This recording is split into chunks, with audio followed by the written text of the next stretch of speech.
Takže čau lidi, já vás tam u dnešního videa a dnešní video je vlastně takový random vlog a chtěl bych vám tady říct, proč jsem teďka delší dobu nevydal video a mě se teďka blbě drží ten mobil. Nevydal jsem ho, protože já jsem měl napad na ty videa. Já jsem ani chtěl točit video. Ale vždycky v ten den, když jsem chtěl točit video, tak tady někdo byl. A jako myslím byl, tak bylo to, že buď tam tady dělali něco na domu, anebo buď tady, dívejte, tady mám papírky a tablet, se díval na Smite. A bylo to kvůli, takhle půjdu do rfu, ať tam to nevidíte, ten bordel.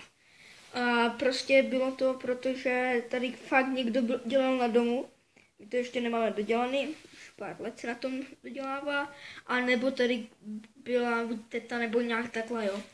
Takže kvůli tomu teďka nebyly videa. A tak no, vlastně to je takový vysvětlení. Já vám ukážu moji podinku, počkejte. Čekejte chvíli. Takže jo, jsem zpátky zvonil na kamaráda, já tady grožnu, je víc světla, protože venku je docela velká tma. Tak, tady je moje sbírka plechovek. Tady, sbírka plechovek. Já nemůžu točit teďka s kamerou, já bych si tu kameru otočil, a já bych tam pak neviděl. Ukážu, počkejte. Já vyhrabu a ozvu se, až bude venku.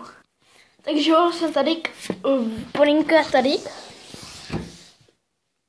Počkejte tady. Podívejte na ní.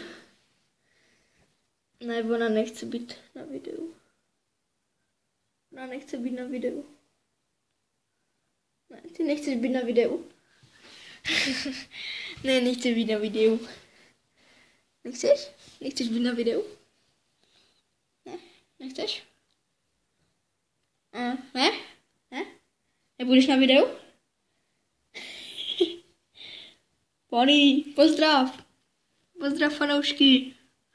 Budeme mít víc odběrů, bude víc peněz. Ne, já si za YouTube nevydělávám peníze. Škoda, co? Bylo by to super. Dívejte rádi! Jo, je super, ale toto by už byl konec.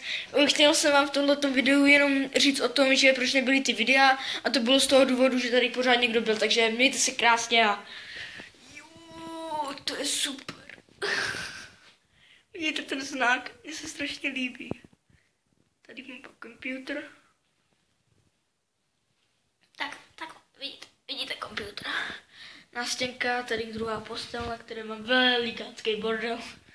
Mám věci z fotbalu některý. Takže jo, mějte se krásně a